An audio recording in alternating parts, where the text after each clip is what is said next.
Buenos días a todos, bienvenidos.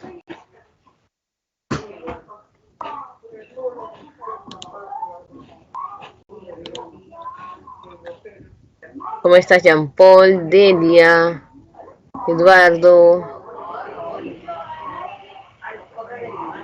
Bienvenidos. Alejandra, Sumi, Fiorelita, Nicole, Jessica, ¿cómo están? Espero que súper bien. Ya estamos en nuestra última semanita de clases. Semana 18. Es una semana súper sencilla en realidad. Es la segunda parte del concepto de continentes, que ya lo hemos visto antes, así que no se nos va a complicar mucho. Más que todo analizar cómo funciona África, cómo funciona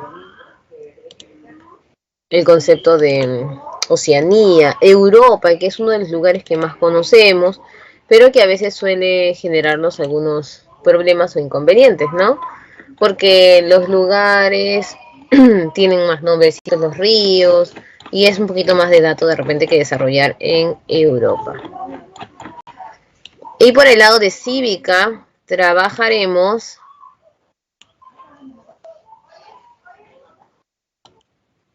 el concepto de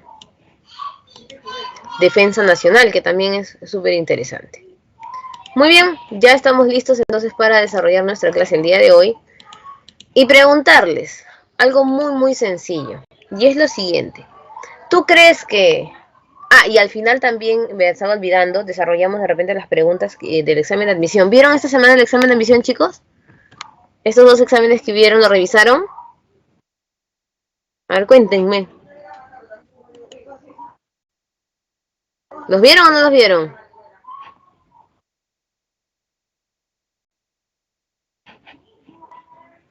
¿Cómo les pareció? ¿Fácil o difícil? ¿Qué dicen ustedes? Por ahí, geografía, yo lo vi un poco más sencillo. Cívica sí tenía sus cositas, ¿no? Pero tampoco nada complicado. Ya se los voy a explicar, no se preocupen. Terminando nuestra clase, trabajamos en ello. Muy bien, y empezamos entonces nuestra clase de continentes y vamos por una pregunta súper sencilla, y es la siguiente.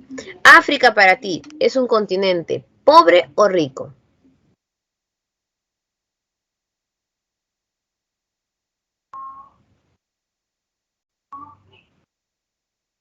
¿Qué opinas? ¿África es pobre o rico?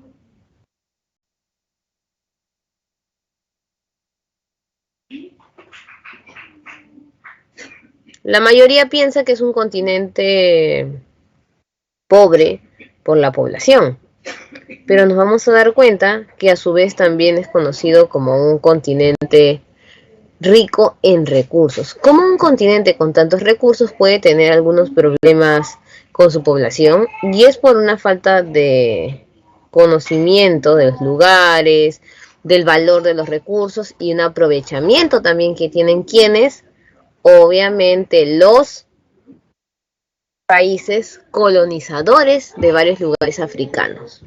Entonces vamos a iniciar nuestra clase el día de hoy viendo este pequeño videíto de ¿por qué África es tan pobre y rico al mismo tiempo? Allí va.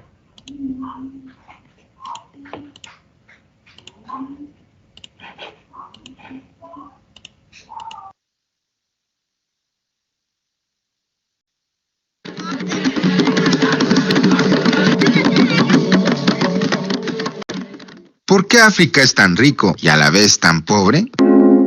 No es sorpresa para nadie mencionar que la pobreza en África es extrema, literal. Hay personas que mueren todos los días por falta de alimentos, por problemas estomacales y que sinceramente ha sucedido durante años y al parecer esto seguirá pasando por mucho tiempo. Pero muchos se han preguntado, ¿Por qué África es tan pobre? Pues hoy África vive como hace décadas, pues juega el mismo rol en el que la codicia, la ignorancia y el miedo se apoderan de ellos, pues las exportaciones que realizan los países de este continente son en su mayoría materias primas y los productos que importan son manufacturados. África no tiene industria desarrollada, por lo que depende del exterior, y si quiere exportar manufacturas, los aranceles son muy altos. Así, la región sufre una grave paradoja. Mientras es una zona del planeta rica en petróleo, uranio, diamantes, oro, cobalto, manganeso, hierro, cobre, bauxita, entre otros minerales, además de maderas, pescados y tierras fértiles. Pero al mismo tiempo el continente tiene la mayor tasa de pobreza extrema, con un 48% de personas que viven con menos de $1.25 al día. Eso, al menos al día de hoy, muchos de nosotros no nos imaginamos lo que es poder vivir con esa cantidad. África alberga el 65% de las tierras cultivables del planeta. Sin embargo, están siendo utilizadas para asegurar el alimento de otras poblaciones fuera del continente. Con este objetivo, países como Arabia Saudita, China, Corea del Sur o Kuwait han comprado campos de cultivo a los gobiernos africanos. Y por si fuera poco, en la actualidad, el primer productor de oro en la región es Sudáfrica, seguido de Ghana, Mali y Burkina Faso. Este último no tenía una larga tradición aurífera, pero en los años 80 el oro se convirtió en un importante motor de su economía. No obstante, aunque el sector minero está incluido en el programa de reducción de la pobreza del Banco Mundial, las poblaciones cercanas a las minas sienten cómo la instalación de las grandes empresas multinacionales, sobre todo canadienses, están empobreciéndolas más. Y es que la rutina de un africano es complicada: levantarse temprano, trabajar en muchos casos, comer solo una vez al día, dormir, enfermarse y simplemente morir. Así que yo te invito a que reflexionemos. En estos días hay que cuidarnos y cuidar la economía de nuestro país, disfrutar lo poco o mucho que tenemos, ser felices cada día que amanecemos, pero sobre todo, dar gracias por tener a la familia que tenemos.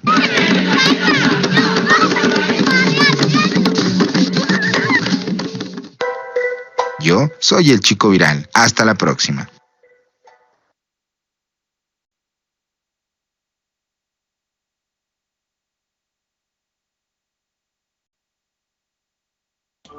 Muy bien, ya vimos entonces parte de la realidad de África y te has dado cuenta, ¿no? Cómo podemos encontrar un continente que tiene prácticamente todo, inclusive es el primer continente en poseer diamantes, ¿no? Pero lamentablemente no tiene un buen uso de sus recursos.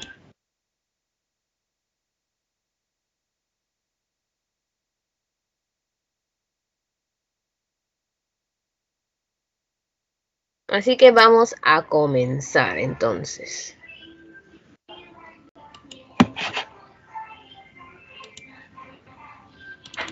Listo, vamos a comenzar con nuestra diapositiva.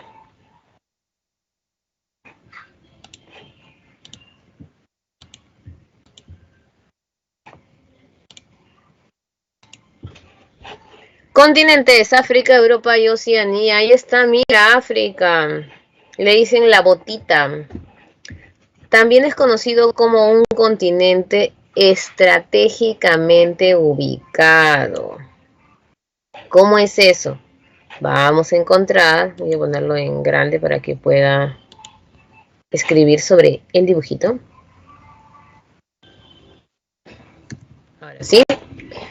Está estratégicamente ubicado en los 4 hemisferios. Vamos a encontrar nosotros que tiene norte, sur, este y oeste. ¿Por qué? Primero porque nuestra línea de meridiano de Greenwich pasa sobre Europa y África. ¿No? Vamos a encontrar también la parte media. Y si bien está estratégicamente ubicado, mayoritariamente su terreno está en la zona oriental. No solo destaca esta parte como la más amplia, sino incluso con la que tiene más accidentes de relieve. África es un continente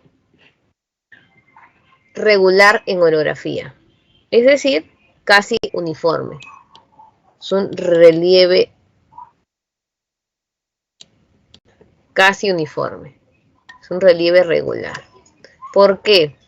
Porque a diferencia de otros continentes que tienen gran cantidad de cordilleras, África no tiene dicha situación.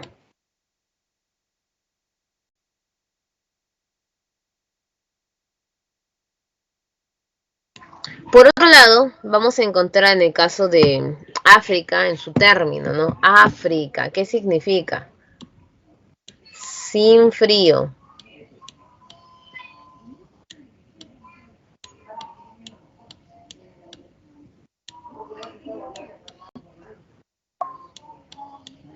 Sin frío. ¿Y esto por qué? Es muy sencillo, ¿no? Según la zona en la que se encuentra África, la estamos ubicando en una zona tropical, por lo tanto, casi todo su territorio recibe una gran insolación. ¿Qué más sabemos de África? Lo conocen como el continente olvidado. Profesora, ¿y esta situación siempre se ha dado? La situación de África está mejorando mucho.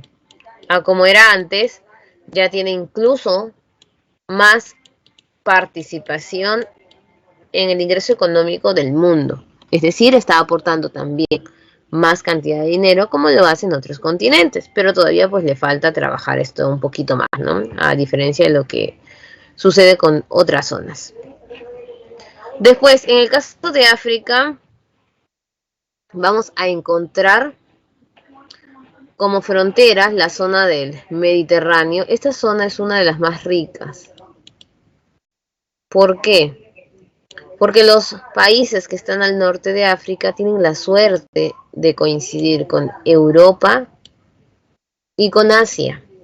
No solo en materia comercial o migratoria, sino que incluso en recursos. Esta zona del norte tiene gran cantidad de minerales, como lo tienen también los continentes vecinos, porque en materia de placa tienen una unión, ¿no? Por eso siempre decían que se podría decir Eurasia o Eurafrasia, porque hay una unión, una unión entre estas dos zonas. ¿Qué más vamos a encontrar en esa zona de África?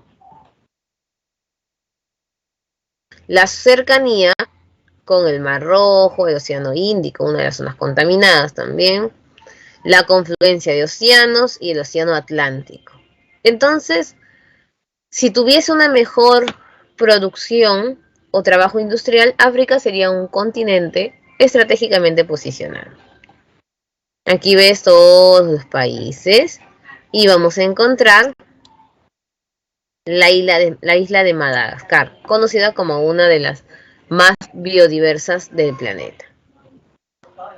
Seguimos. División política. África tiene 54 países independientes, tiene dependencias, tiene estados no miembros de la ONU también, e incluso tiene países no reconocidos. No reconocidos. ¿Eso qué significa?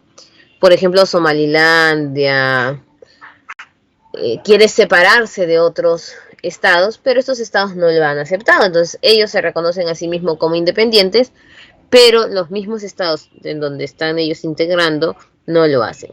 Se dice que también la gran formación de pequeños países es lo que ha sumido en más pobreza al continente, porque cada vez que existe una división o problema se suelen generar nuevos estados pequeños que no tienen cómo subsistir económicamente porque también al territorio de ser más pequeñito tiene menos posibilidades de obtener recursos. Entonces, hay allí una problemática o un problema grave. Necesitamos ver este aquí justo, ahorita. Ese es el desierto del Sahara, ¿correcto?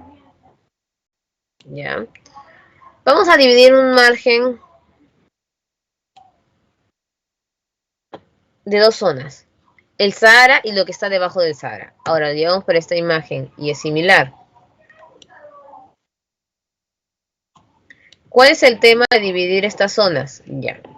Esta parte de aquí, que es el desierto del Sahara, se le considera la zona de mayor ingreso económico de África, mientras que todo lo que está debajo se le llama África subsahariana.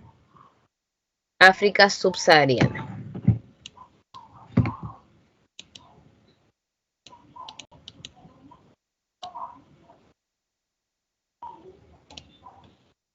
¿Qué significa esto? Debajo del Sahara. Ay, profesora, ¿y eso tiene algo de importante en cuanto a una división oficial? Pues sí, da la coincidencia que los países que están debajo del Sahara son considerados los de mayor pobreza o problemas socioeconómicos, mientras que los que están ubicados en la zona del desierto de Sahara tienen mayor cantidad de recursos. Entonces allí ya nos podemos como que ubicar mejor, ¿no? Y ahora sí, empezamos con el relieve. Profesora, y acá también tiene que ser como en América, que me tengo que memorizar. No, aquí lo que tienes que hacer es situarte. Encuentra tu espacio en África, de tal manera que cuando te hablen de algún determinado lugar, tú sabes dónde está. Ya, ahí está el Sahara, todo va bien. Dos montes son súper importantes, el monte Atlas y el monte Drakensberg. ¿Qué tienen de importante? Su ubicación estratégica. Mira, Montes Atlas, Montes Drakensberg. ¿Qué tiene? Diametralmente opuestos. Son el inicio y fin de nuestra botita, de nuestro monte Atlas. ¿Ya? Entonces ahí estamos situados ya, facilito.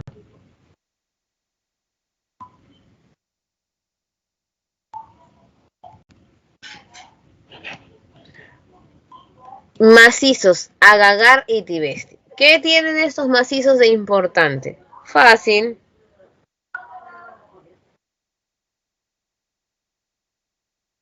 Tenemos nosotros dentro del lugar dos macizos básicos, Agagar y Tibesti.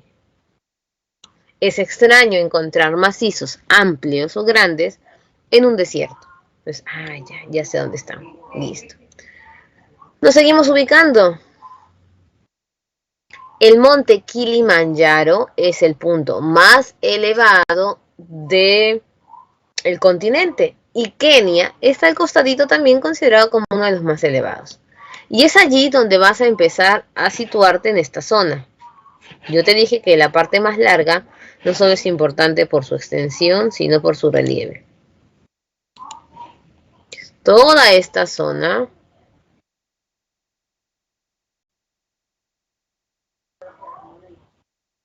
tiene un gran accidente geográfico, que es el famoso Valle del Rift. El Valle del Rift se formó por una separación de divergencia que se dio en un espacio del continente, pero que comenzó a generar un roce de gravity horse. Esto se conoce como fallamiento, que ya lo hemos visto. Entonces, el roce constante generó una abertura que cada vez es más grande y constituyó lo que se conoce como el Valle del Rift, que ahorita vamos a analizar un poquito más sobre este Valle del Rift. En esta zona del Valle del Rift, en el medio se han formado diferentes lagos. Lagos incluso no solo profundos, sino también peligrosos. Tenemos el lago Victoria, por ejemplo, tenemos el Tanganika, que ahorita vamos a hablar de ellos, tenemos el Redva, vamos a encontrar el Nios, que es uno de los más venenosos, y ahorita vamos a detallar cada uno de estos lagos. Pero allí va a nacer también el río Nilo. Y el río Nilo parte y sube hasta el Mediterráneo, terminando en una formación de delta. Y en esta zona cada vez aflora un contenido mayor de agua. Y al costado, producto de esta fisura, se van levantando estructuras, donde se han levantado las estructuras más elevadas, que es el Kilimanjaro y Kenia. Vamos a ver un poquito más de este Valle del Rift, ¿correcto? Para entrar en sintonía con los conceptos.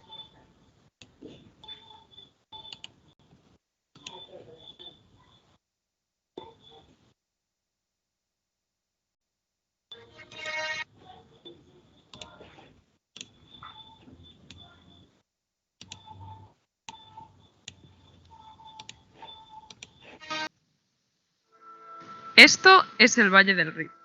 Situada en África, esta formación geológica es el resultado de un proceso que comenzó hace 30 millones de años, la formación de un nuevo continente. Todos conocemos este gran valle, pero ¿qué está pasando aquí realmente y cuáles serán sus consecuencias? La litosfera está constituida por la corteza terrestre, la capa más externa de la Tierra, y parte del manto superior. Incluye los continentes y los fondos oceánicos.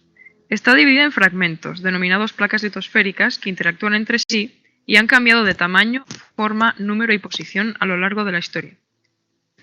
Hay 3 tipos de bordes o límites de placa: dorsales oceánicas, zonas de subducción y fallas transformantes. Para el Valle del Rift se espera la formación de una dorsal. Toda la litosfera oceánica ha nacido en una dorsal, que es el punto en el que 2 placas se separan y por el que ascienden los materiales calientes del interior de la Tierra. Así se crea un continente, con la formación de un domo térmico, generado por la acumulación de materiales calientes en la base de la litosfera, haciendo que ésta se arquee y caiga por su propio peso. Este derrumbamiento ocasiona la creación de una grieta o rift continental, por el que seguirá ascendiendo magma y separará ambos bloques cada vez más. Este magma solidifica en el rift, generando corteza oceánica. Lo siguiente que aparece es un mar estrecho, seguido a largo plazo del desarrollo de un océano y con ello de un nuevo continente. Lo que se está presenciando en el Gran Valle de África actualmente es la formación de una dorsal de alrededor de 5.000 kilómetros de longitud, desde Djibouti a Mozambique, incluyendo el Mar Rojo. Esta fractura amenaza con dividir África en 2 placas distintas, la somalí y la de Nubia. A su vez, la placa africana se está separando de la placa arábiga en un movimiento rotatorio dirección noroeste. Dentro del continente presenciamos 2 grandes manifestaciones de este fenómeno. Por el este se encuentra el Gran Domo de Kenia, un enorme abultamiento térmico en el que se han originado fallas que delimitan unas áreas más bajas que constituyen el rift. Aquí hay actividad sísmica y volcánica. A diferencia del Domo de Kenia, el proceso de división continental se encuentra más avanzado al norte, en la zona de Afar, donde se está formando corteza oceánica que aún no ha sido invadida por el mar. En esta zona se ha formado el llamado Rift de Etiopía.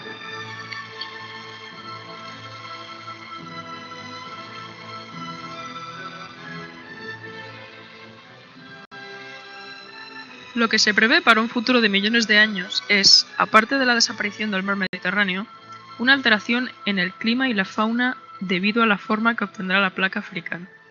La placa somalí y la placa de Nubia se desarrollarán por separado, quedando algunas especies privadas de su hábitat anterior y aisladas por un océano.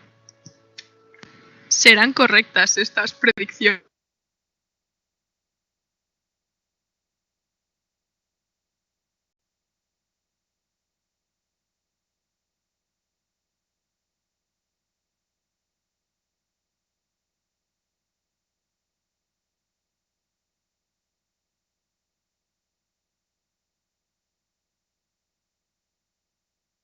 Muy bien, hemos visto incluso especies que aparecen en el video, ¿no? Muy interesante lo que se está dando entonces en la zona del Valle del Rift. Vamos a entender también algunos conceptos importantes en cuanto a su formación de relieve de África. Entonces, tendríamos ya, repitiendo, la zona de el monte Atlas, que está aquí arribita. Exactamente, ¿dónde está el monte Atlas? Por si quieres saber. En Marruecos y Túnez.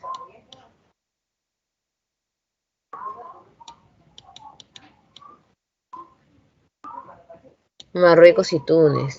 ¿Dónde están los montes Drakensberg? Están al final, en Sudáfrica. Recuerda que la colita de África, este pedacito, es Sudáfrica.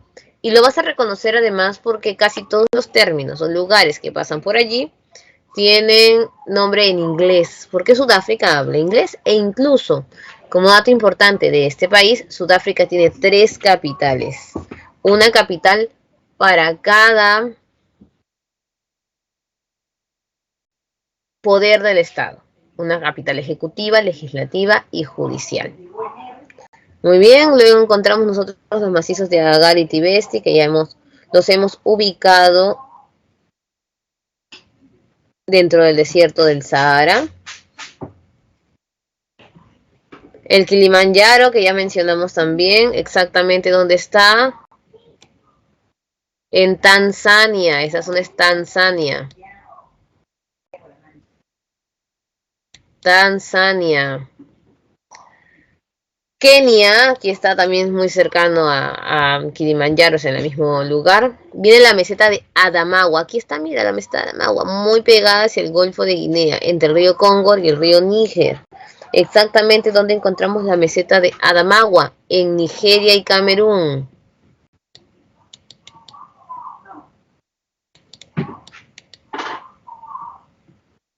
Muy bien.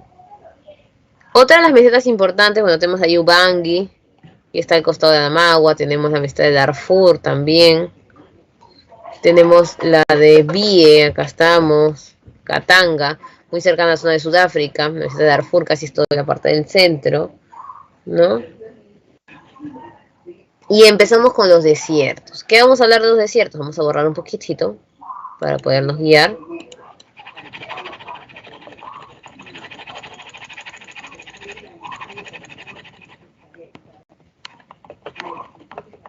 Listo. En el caso de los desiertos, tendríamos nosotros el desierto del Sahara, que ya lo hemos manifestado, muy cerca al desierto de Libia y el desierto de Nubia. Esta zona se caracteriza por ser una de las más calientes y bueno, Sahara es uno de los más extensos, ¿no? Y en el caso del desierto de Libia encontramos un pueblo que vive allí, que es Al-Sasiyah. Al-Sasiyah vive en temperaturas de 58 a 60 grados Celsius, imagínense.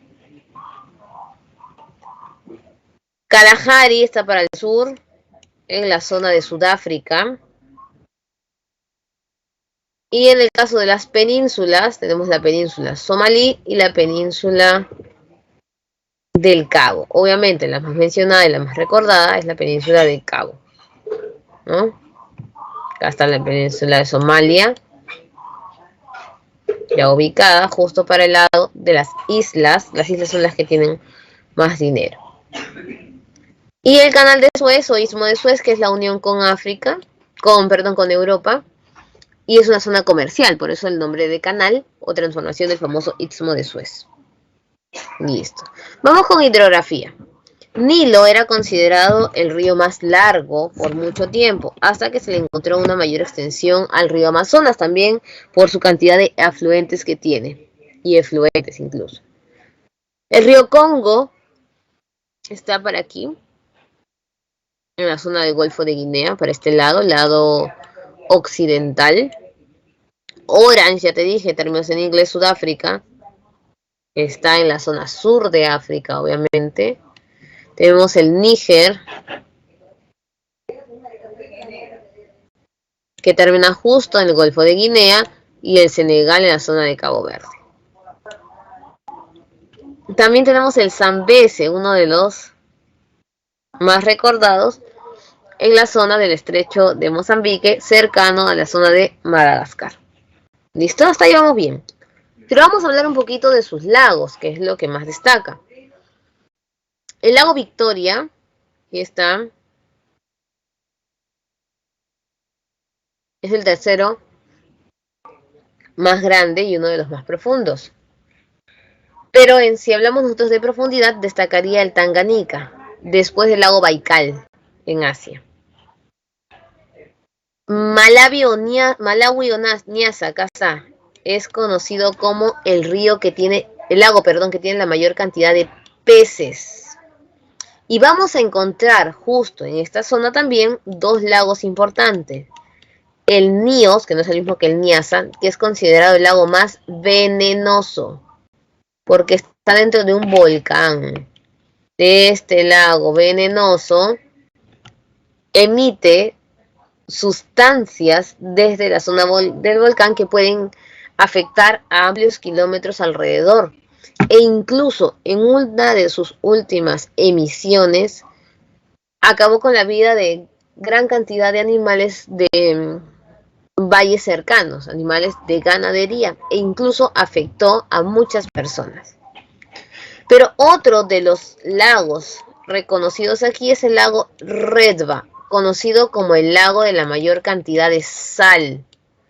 Pero ¿qué es lo que más destaca de este lago Redva? No solo el contenido de sal, sino que por una sustancia que se va formando, hay una bacteria que protege la biodiversidad de la zona. Y esta bacteria hace que el lago presente un color rosado, rosado, chicos. Vamos a ver entonces cómo es este famoso lago rosado.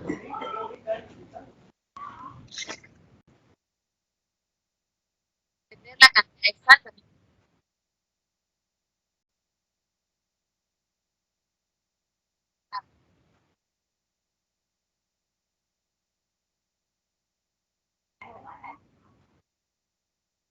¿Listo? Allí vamos a mostrarte el lago rosado.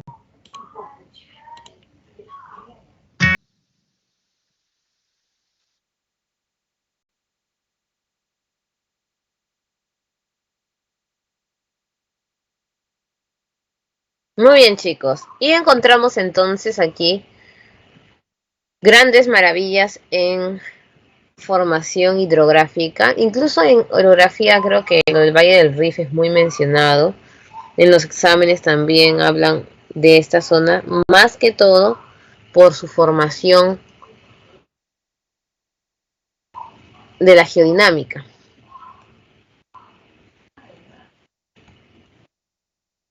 Y empezamos con el tema de población, demografía. Como bien les había manifestado, aquí está pues el desierto de Sahara y encontramos todo lo que está debajo, como la zona subsahariana. Cuando nosotros desarrollamos África, uno de los datos que siempre pues tenemos en mente es considerar que todas las personas de África son de tez oscura. Que esto sí se relaciona bastante en cuanto a la insolación.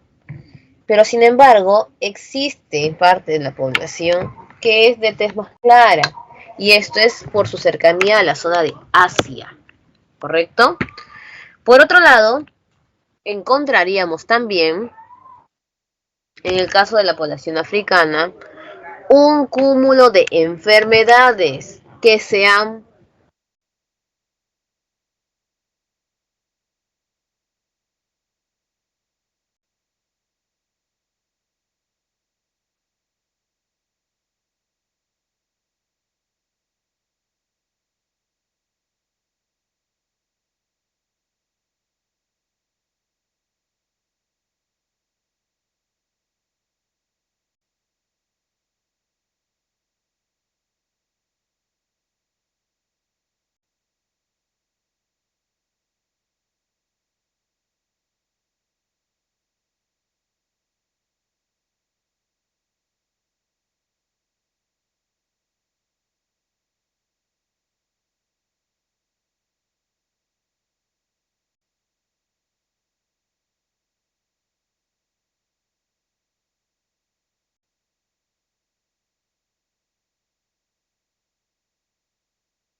Mil disculpas, chicos, hubo un tema de conexión. Aquí estoy, ya volví.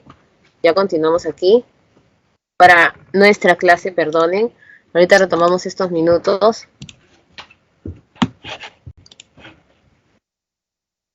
Continuamos. No sé si me llegaron a escuchar la última parte.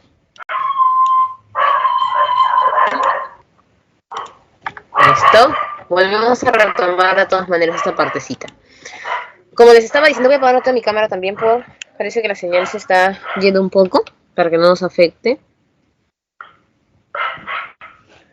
Ya, esta parte de África tiene el problema de la pobreza. Vemos el contraste de los tipos de piel de las personas, pero además encontramos nosotros otra situación, ¿no? Y esta situación radica en las enfermedades que yo les estaba contando. Varias personas de este continente tienen una problemática, y esta problemática no es nada más y nada menos que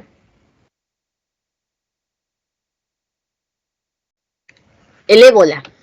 El ébola se ha consagrado. ¿Recuerdan ustedes que comenzó a afectarse a diferentes lugares y decían, no viene el ébola, hay que ver tema de las fronteras? Ya, el ébola se consagró como una de las zonas más afectadas. Aquí África con esta enfermedad. Y otro tema importante es el VIH-Sida. Como ustedes saben, en el caso del VIH-Sida,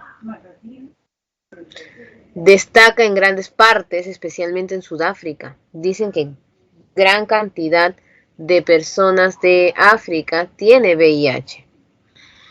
Algunos desarrollados ya el SIDA y otros simplemente contienen el virus. Y por la misma práctica sexual que ellos llevan o la falta de planificación familiar, entre otros problemas, nos hemos dado cuenta que esta enfermedad se ha ido masificando. Si a eso le sumas problemas de desnutrición, entonces la situación de la población africana es un poquito complicada. ¿Listo? Seguimos nosotros. Vamos a encontrar también que África es un continente muy poblado, a pesar de la pobreza que tiene, mantiene también mucha población y tasa de fecundidad. Es decir, tienen varios hijos en este continente y con eso podríamos comprobar la teoría que hemos estado manifestando, por la cual, si te has percatado, mientras más pobreza existe en algún lugar, más cantidad de hijos posee.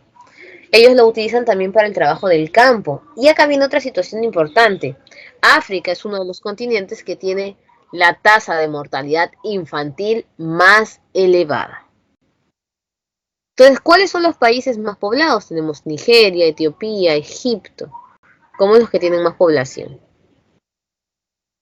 Egipto es justo donde viaja el mayor porcentaje del río Nilo. Y la densidad, mira, la densidad es amplia porque es un continente grande y tiene también gran cantidad de población, de 41. África aún es un continente que tiene gran cantidad de tribus, incluso están encontrando nuevos grupos tribales, tanto en la zona africana como en parte cercana a Oceanía. Y muchas de estas tribus son de tipo matrilocal, es decir, que dominan las mujeres. Sin embargo, igual su tasa de analfabetismo es alta, especialmente para ellas.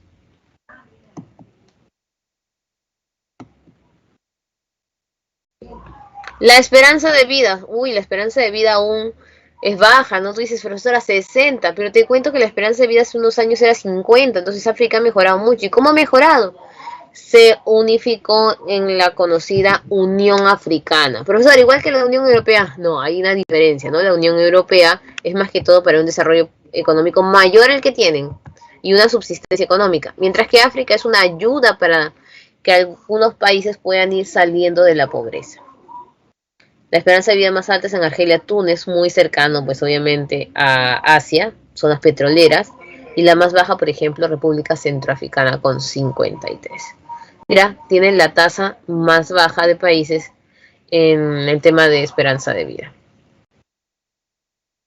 Crecimiento natural. ¿Hay una alta tasa de crecimiento? Sí. La natalidad 36 es gran cantidad de nacimientos, pero ¿por qué no se nota mucho? Porque mueren 41 de cada 1000 habitantes, 41 niños. La mortalidad también es alta, 12, por enfermedades o por falta de alimentación. Hay un mito también de creer que estas imágenes que vemos nosotros, donde las personas están en pobreza, correspondería a todas las zonas africanas. Pues no es así. Analfabetismo, como más o menos les estaba comentando, más en mujeres y la fecundidad pues es de prácticamente 5 hijitos. Casi toda la población es rural, 50-50, que ahora en la actualidad es un poquito extraño verlo en los continentes. Lugares con IDH muy alto, mira, Mauricio es que es chiquito también, es parte de todo un proceso de dependencia. El IDH alto, Seychelles también es una isla, Argelia, Túnez por el tema del petróleo, y los más bajos Níger, República Centroafricana y Chad. E incluso Sierra Leona también tiene un problema con el tema de la esperanza de vida. Y Sierra Leona está en 54, ha ido mejorando un poco. Y tiene cárceles en las cuales tienen capacidad para unas 200, otras para 1000 personas y pueden llegar a tener hasta 2500 personas allí porque no hay ni siquiera espacio para el tema de la corrección delincuencial o criminalística. Pero entonces, ¿África eso no es pobre? No lo es, corazón, no lo es. África tiene un gran bagaje de recursos y biodiversidad. Si recuerdas tú cuando hablamos de la biodiversidad, de la importancia de nuestros recursos en el planeta, siempre dices África, África, claro, porque África tiene una gran cantidad de ellos.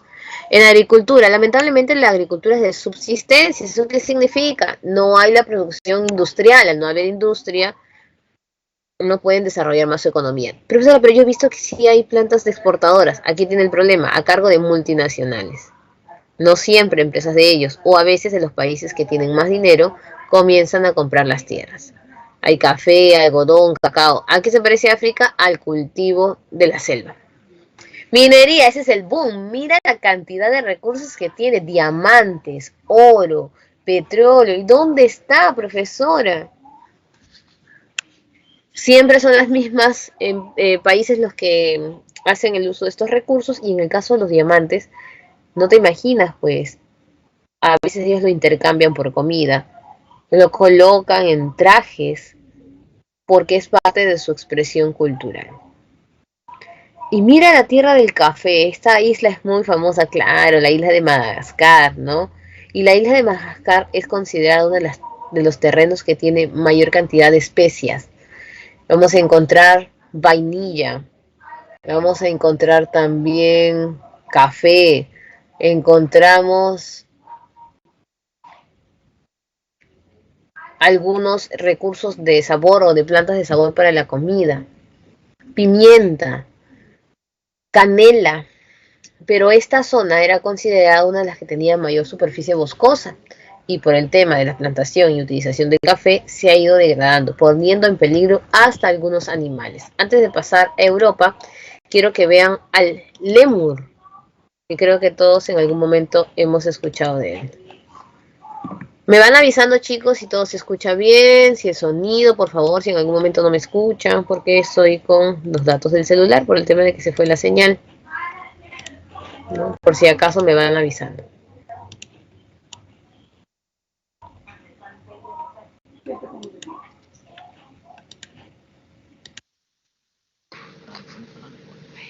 Los lémures son una especie endémica de la isla de Madagascar, pero si la caza y la deforestación continúan al ritmo actual, puede que dejen de existir. Debido a estas amenazas creadas por el hombre, el 95% de las especies de lémures están en peligro de extinción. En el bosque de Boibola, al este del país, un equipo de trabajo especial privado descubrió una docena de chozas que pertenecen a madereros ilegales. En este campo hay unas 100 personas, mujeres, niños y los madereros ilegales. Debemos demoler todas las chozas para asegurarnos de que no regresen. Además de destruir el hábitat natural de los lémures, los traficantes de madera cazan a los animales para su consumo. Derriban los árboles, dejando solo uno en medio. Entonces el lemur no tiene a dónde ir. Estos traficantes sacuden el árbol con el lemur ahí para que caiga y sea capturado. En otras partes, la vegetación da paso a la tierra quemada. Aquí es donde se queman maderas raras para crear carbón, otra actividad perjudicial. Stefan de Camp es dueño de un hotel en la región. Él financia la fuerza especial para luchar contra los cazadores y madereros ilegales.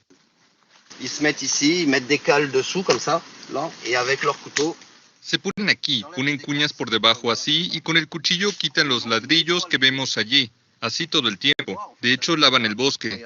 Si ven bien, es ébano. Los tipos de tamatabe que compran la madera de los traficantes compran una pieza por 1000 ariaris. Ya sea ébano o no, se vende por 1000 ariaris. Aunque el ébano es raro, fue hasta 2008 en que se hizo ilegal cosechar y procesarlo. Anteriormente era una fuente de ingresos legal y lucrativa. En un país donde el salario mínimo ronda los 45 euros al mes, el dinero rápido del mundo de la tala ilegal es tentador para muchos. Pero tiene un gran costo para el ambiente. En los últimos 60 años, casi la mitad de los bosques de Madagascar desapareció.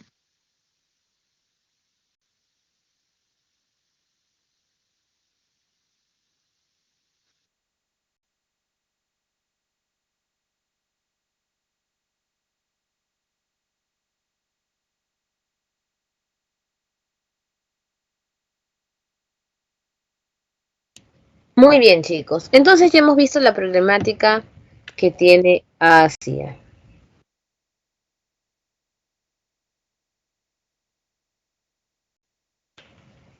Muy bien. En este caso, vamos a trabajar con Europa.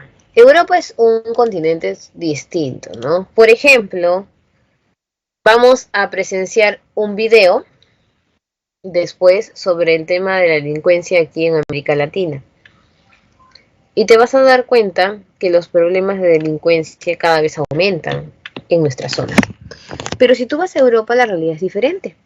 En Europa, las personas caminan pues en altas horas de la noche con sus celulares, con dinero, joyas, ¿no? Y no les pasa esas cosas. E incluso por allí algunos dicen, en este caso, dicen que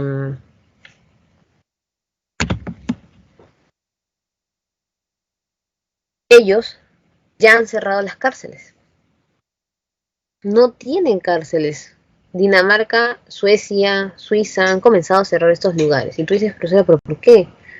Se supone que esto no ayuda contra el tema de la delincuencia. Y te vas a dar cuenta que no, al contrario. Ellos han trabajado una política educativa, de asignación de recursos, que involucra que las personas no tengan que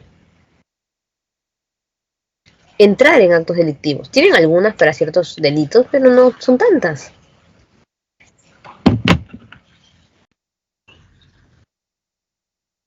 En este caso, nos vamos a dar cuenta también que ellos tienen una gran cantidad de bonos. Cuando tú dejas de trabajar en Europa, te dan un bono de desempleo. Las personas tienen un sueldo que si tú lo traes aquí, puedes decir, ay, cuánto dinero. Pero si está allá, a veces no alcanzaría por el tema de los precios que tienen los productos. Sin embargo, ellos viven muy bien. Entonces, ¿cómo así, profesora? Y te das cuenta de un detalle importante. Y son dos cosas. La primera, que la tasa de interés de los productos es menor. Incluso conseguir un carro ya es mucho más sencillo. Aparte que es la industria automovilística, los carros tienen intereses muy bajos. Y segundo, no menos importante, el alto porcentaje de impuestos que pagan. Ellos pueden pagar incluso hasta el 40% de su sueldo en impuestos. Y tú dices, profesora, pero es todo su sueldo. ¿Cómo me van a quitar mi sueldo de trabajo, no? Y es que allá es diferente. Ganas un sueldo elevado, por ejemplo, ganas 6.000 euros. Y te quitan aproximadamente 40. Entonces te quedas con, no sé, 2.000 euros. Entonces, ¿pero qué hago con lo demás de mi sueldo? De ese 2.000 soles de euros que te quedan, solo utilizarás en tu vida un 3%. Y todo lo demás lo puedes ahorrar. Y tú dices, ¿por qué? Porque la mayoría de países europeos tiene la educación gratuita, el sistema de salud gratuito, pero no es un sistema deficiente, sino al contrario, uno de los mejores. Reciben pago por tener hijos, recuerden ustedes, bono de nacimiento, bono de alimentación. Entonces, cuando te das cuenta, reciben casi todo y ya no necesitan gastar en más cosas, salvo en cosas suntuarias para ellos. Y la pregunta es, ¿de dónde salió? El Estado no toca el dinero del propio Estado, las reservas, sino utiliza el dinero cobrado de los impuestos. Esto lo han entendido en Europa, por eso que la mayoría de personas paga sus impuestos. Aquí en América Latina hay un problema. El primero, creer que los impuestos es para el bolsillo de los políticos. No te dicen, no, pero se lo van a robar. Y lo otro, creer que el dinero se va a perder. Y no se dan cuenta que con los impuestos se trabaja también, o se da una buena inversión para el país. Es por eso que hay una diferencia entre cómo vivimos nosotros y cómo viven ellos.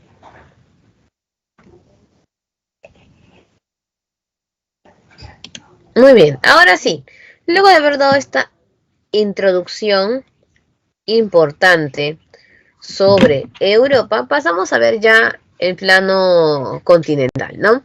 Europa es una península, le dicen el continente peninsular, un pedacito, ¿no?, que se desprende de Asia. Históricamente es una de las zonas que primero se ha desarrollado, también es uno de los continentes que se afectó más económicamente por el tema de las guerras mundiales. Vamos a encontrar que limita con el océano Ártico, el océano Atlántico, con la zona del mar Mediterráneo y por la zona europea con los montes Urales y el mar Caspio. Ellos tienen cercanía a muchos mares, mares mediterráneos, es decir, mares cerrados. Por ello, muchos en Europa no conocen lo que es el mar abierto. Y cuando vienen aquí a América Latina y ven los mares abiertos, ¿no? Se emocionan mucho y se sorprenden, porque ellos prácticamente es como si estuviesen en lagos. Incluso te dicen, voy al lago, porque ya sabes que los mares cerrados son considerados lagos, pero lagos grandes. La mayoría de países está integrando la Unión Europea. La mayoría, no todos. Esos países que conforman la Unión Europea desarrollan económicamente de manera conjunta y tienen la ventaja del paso directo, ¿no? Que pueden ir de un lugar a otro solamente tomando una embarcación o utilizando un tren, como si se paseasen dentro de su mismo país. Algunos estaban y se retiraron. ¿Quiénes se retiraron, por ejemplo? Obviamente se retiró Reino Unido. Pero tú dices, profesora, yo me confundo, no sé cuál es Reino Unido, no sé cuál es Gran Bretaña. ¿Cómo es esta situación? Te lo voy a enseñar.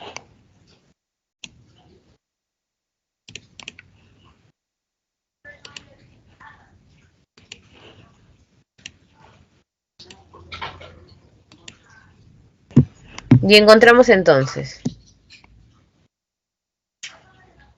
Irlanda, mira, esa es la isla de Irlanda. Se divide en Irlanda y la parte de Irlanda del Norte. Está Escocia, Inglaterra y Gales, Estados. La isla de Gran Bretaña e islas menores asociadas. Es Inglaterra más Gales más Escocia conformarían Gran Bretaña. Es todo lo azul. Vamos a encontrar aquí a Reino Unido de Gran Bretaña e Irlanda del Norte. ¿Ves? A todos estos tres les vas a sumar Irlanda del Norte. Tenemos algunas islas libres de Irlanda. Todo esto son las islas británicas y las dependencias. ¿Viste?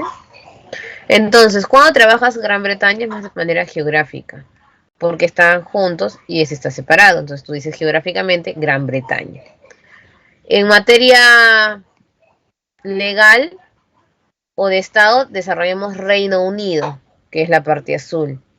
Y cuando queremos clasificar simplemente estados o países, separamos cada uno de los nombres. Así de fácil. Te voy a mandar esta imagen para que tú la tengas también.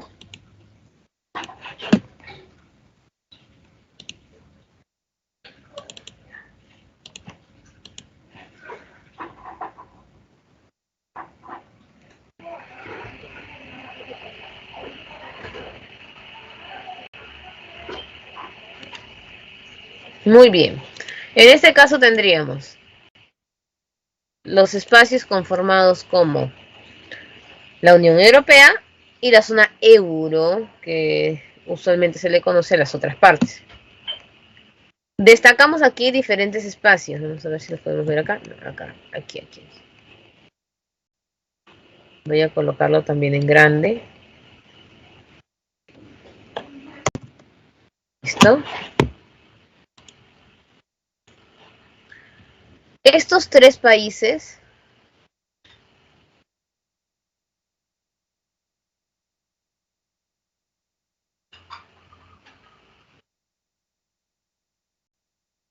son considerados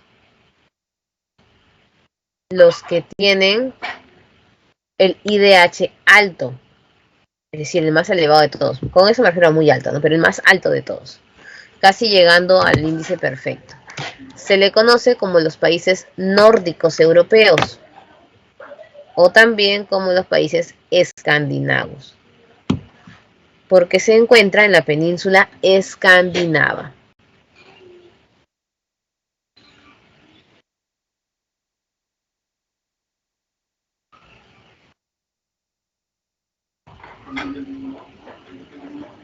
Luego, vamos a encontrar la zona de Dinamarca, Alemania, Países Bajos, Suiza, Austria, como también algunos de los países que tienen un mejor desarrollo. Dinamarca es el que te dijo que ha cerrado la mayor cantidad de cárceles. Suiza es el que tiene uno de los IDH más altos, junto con Noruega, Suecia y Finlandia. Encontramos también a los de mejor educación en este ámbito. Y los que ofrecen mejores programas y desarrollo está pues Francia, España, Portugal. Casi todos los países son A1 aquí. Los que se desprendieron de la URSS no han bajado su desarrollo. Se encuentran mínimamente en un desarrollo alto. Y es porque es muy similar a la parte de Latinoamérica, pero con mejoras incluso en el ámbito económico. Aquí están los países euroasiáticos, ¿no? Azerbaiyán, Grecia, Kazajistán, Rusia, Turquía, Georgia y Armenia. Siendo Rusia uno de los que más destaca por su gran tamaño en Asia, pero por su capital en la zona europea. Y aquí estamos, justo lo que más o menos les estaba mencionando. La zona escandinava, Noruega, Suecia, Finlandia. Toda esta es la zona de Rusia. Cada vez que veas Volga, Ural, sabes Rusia. Nos vamos a la península ibérica, Portugal, España, Pirineos, la frontera entre Francia y España, los Apeninos, los Balcanes, toda la zona de Italia, Grecia. Mira, si nos vamos por aquí, para que recuerdes, la botita de Italia, Grecia. ¿Listo? Los Balcanes. La zona del Cáucaso, que tiene el punto más elevado del continente, que es el monte Elbrus.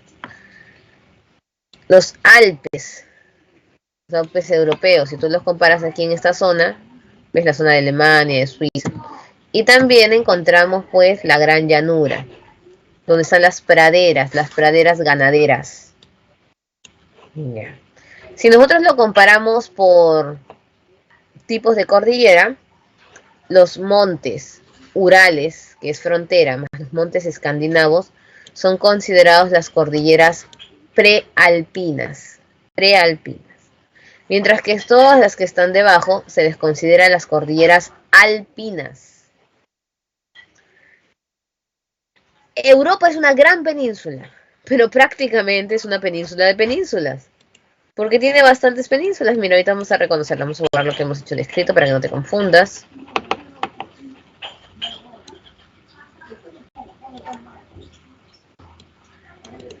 Y vas encontrando, ¿no? Península escandinava, montes escandinavos. Fácil.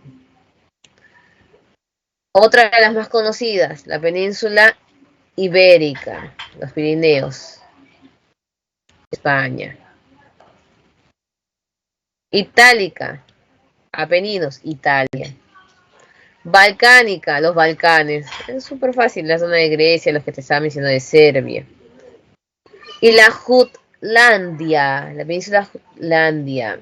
Aquí está, es que tiene cercanía con los montes escandinavos. No es muy difícil, más que todo porque los países europeos los conocemos. Y las islas, Gran Bretaña, y aquí está. Y está la zona de Gales, Inglaterra, Irlanda, que ya sabemos que se divide en Irlanda y Irlanda del Norte, que es la que se une con Reino Unido, lo acabamos de ver. Tenemos Islandia, que es la que está más hacia la zona de frontera polar. Y ahí vamos a encontrar pues las islas más pequeñas, las menores.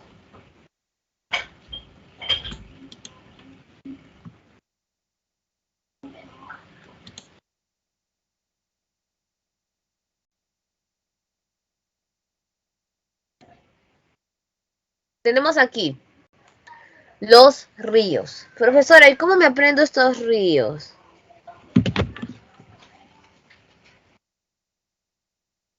En este caso, nos vamos a dar cuenta que son los nombres más mencionados incluso en los crucigramas. Profesora, ¿y cómo me aprendo? ¿Cómo me puedo grabar esto? Es bien fácil. Lo que tienes que hacer, más que grabarte los nombres, es recordar su recorrido y dónde desembocan.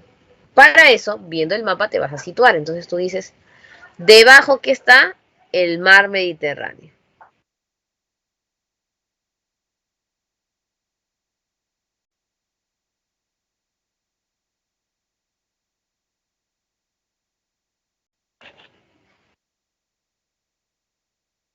El mar Mediterráneo. Tiene sus espacios de mar Tirreno, Adriático, ¿no? Egeo, Jónico, pero popularmente toda esta zona se conoce como el famoso mar Mediterráneo. Entonces, si un río termina aquí, usualmente termina en el mar Mediterráneo. Arriba del mar Mediterráneo vas a encontrar el mar Negro y el mar Caspio como fronteras con Asia.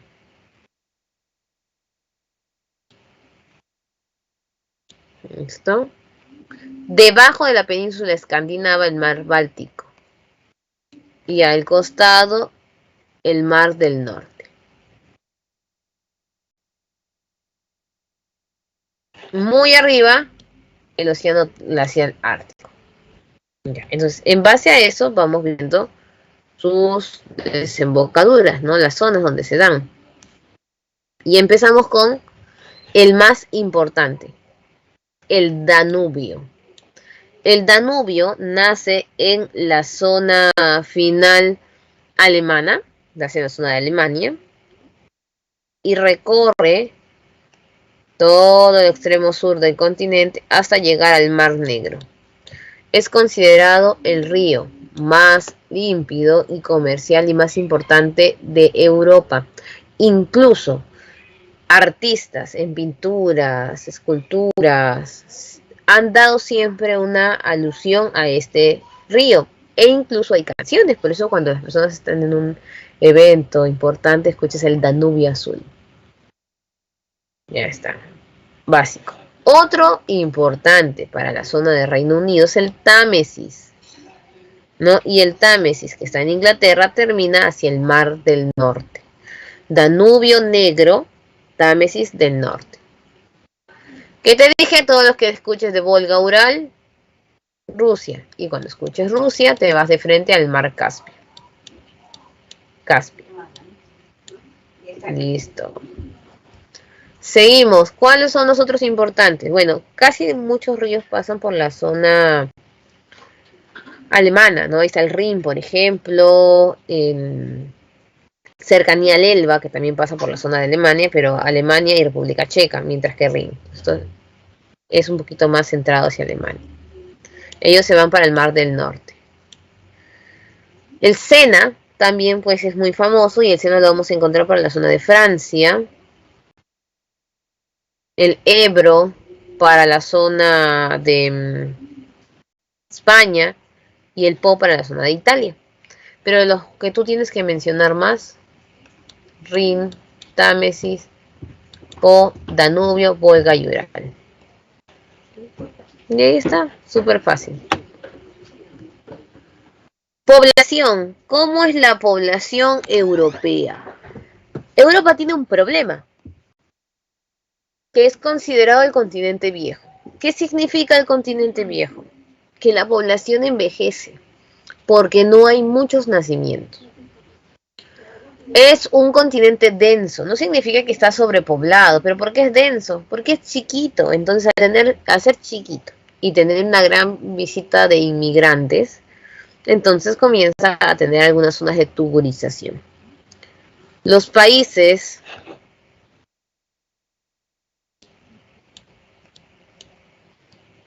que tienen mayor población es Rusia. ¿Dónde, profesora? Especialmente la parte que está pegada para Europa.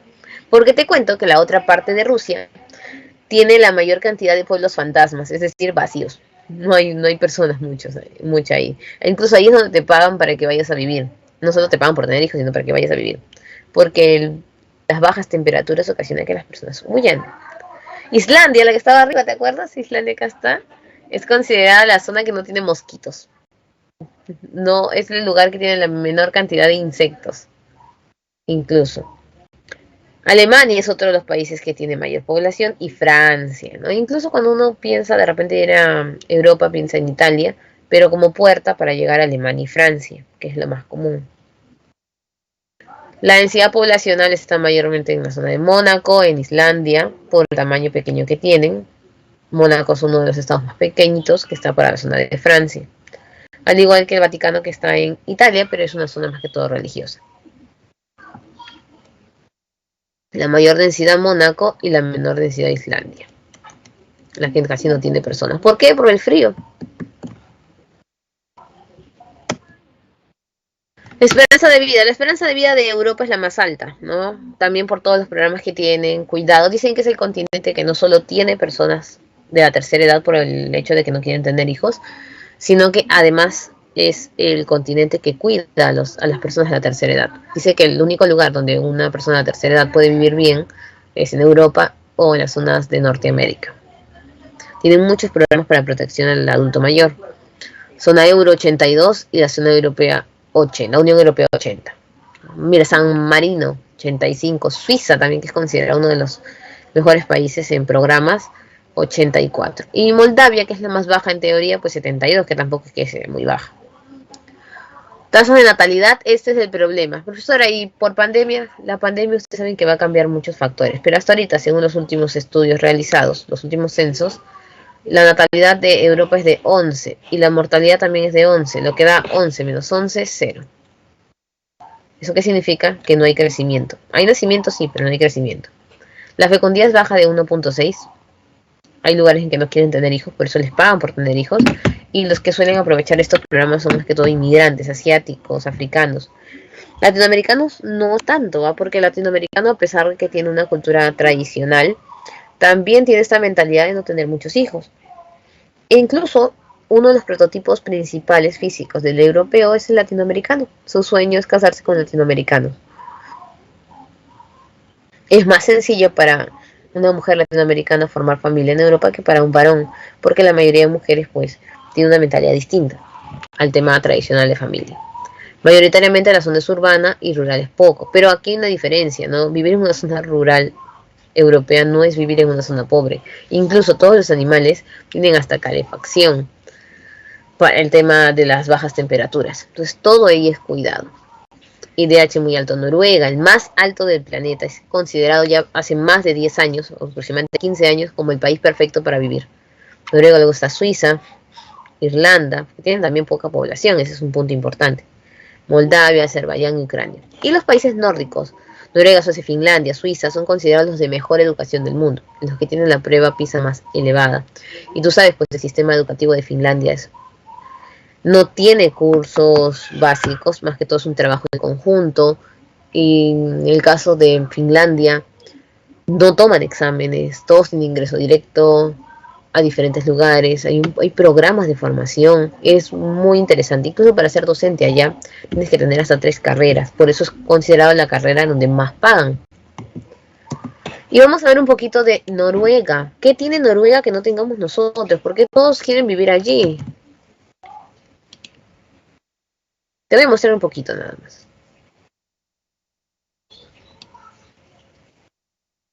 Antes de orar, toma un segundo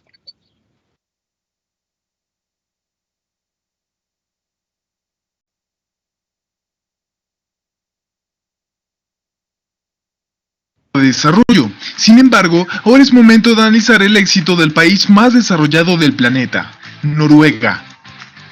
Entender el pasado y el presente de este estado del bienestar, el cual es virtualmente la nación más democrática, próspera e igualitaria del mundo. De eso trata este video. Este país siempre figura en lo más alto de los rankings de seguridad, distribución de la riqueza, confianza en las instituciones, educación, sanidad e incluso de felicidad. Por si fuera poco, es un país de alto desarrollo económico, posicionándose como una de las naciones más ricas y productivas del mundo. Autodeclarado como estado de bienestar, los noruegos afirman que la clave de su éxito es el compromiso social y el trabajo colaborativo, siendo así que Noruega es famoso por proveer servicios de salud, de educación y de seguridad social de gran calidad de forma prácticamente gratuita. Entonces, ¿qué podemos aprender de Noruega? ¿Un estado de bienestar sin desigualdad?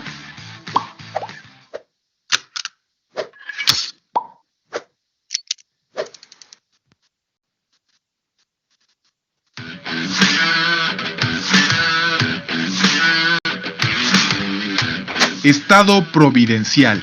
Para empezar, ¿qué es un estado de bienestar o providencial? Tan fácil como decir que es una nación en la que el gobierno toma responsabilidad por el bienestar de sus ciudadanos, proporcionándoles un gran abanico de servicios públicos de alta calidad completamente gratuitos.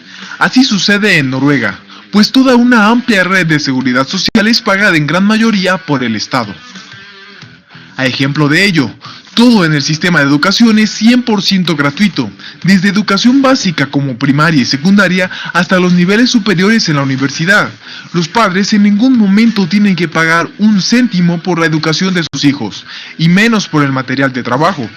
Lo mismo ocurre con la salud, ya que los noruegos tienen acceso a un sistema de salud público prácticamente gratuito, en los que se incluyen gastos por hospitalización, grandes ayudas a los tratamientos de enfermedades crónicas, consultas e inclusive citas a un dentista totalmente pagadas durante los primeros 18 años de vida del individuo.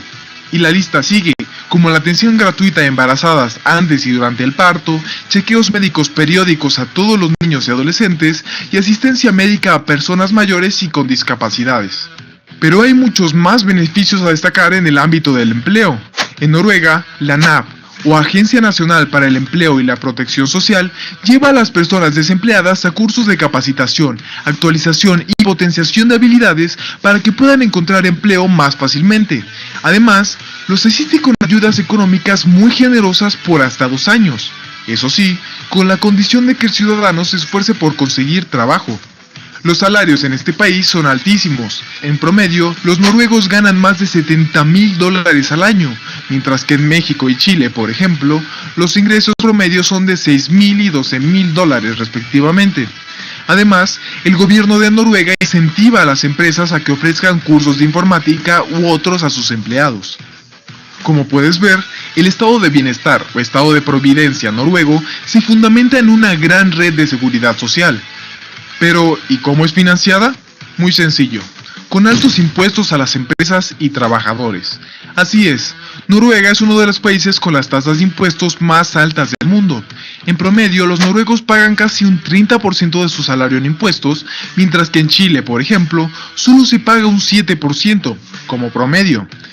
Es evidente que para mantener su modelo, los noruegos tienen bien en claro la importancia del pago de impuestos y un gobierno responsable y transparente que administre correctamente esos recursos.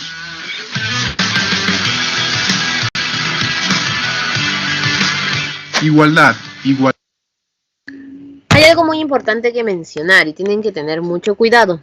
Providencialismo no es lo mismo que asistencialismo, en el sentido de que ellos te brindan, pero nace de tus propios impuestos. No es que te van a regalar cosas.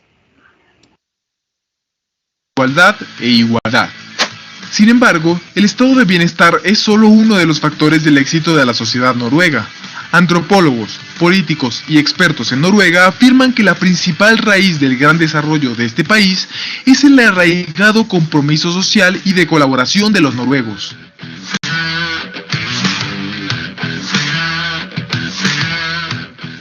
Esta cultura participativa proviene desde hace bastante tiempo atrás, con la creación de movimientos obreros y laicistas en el siglo XX y la instauración de la enseñanza universal a los niños que data del año 1739. Así, la gran mayoría de la población tiene un fuerte sentido de responsabilidad con el Estado y la comunidad.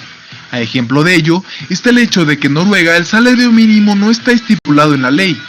Entonces, ¿cómo es posible que los noruegos logren tan altos niveles de ingresos? Pues además de que la productividad de los noruegos es una de las más altas del mundo, las empresas, los sindicatos y el gobierno mantienen una estrecha colaboración y negociación constante para establecer salarios justos y muy igualitarios. Como muestra de ello, cabe destacar que en las empresas instaladas en Noruega, los altos directivos de las mismas y los empleados ganan salarios muy equiparados. Según la OCDE, en Noruega, las personas con mayores ingresos ganan tan solo 4 veces más de lo que gana el sector con menos ingresos. En Estados Unidos, por ejemplo, esta proporción es de 8-1 y en México es de 14-1. Otro ejemplo más de la cultura de igualdad en Noruega es que el año pasado la Federación de Fútbol acordó que la selección masculina otorgará la mitad de sus ganancias por actividades comerciales a la selección de fútbol femenina. Esto aumentará casi al doble los ingresos de las jugadoras, todo con el único fin de profesionalizar y mejorar el fútbol femenino en su nación.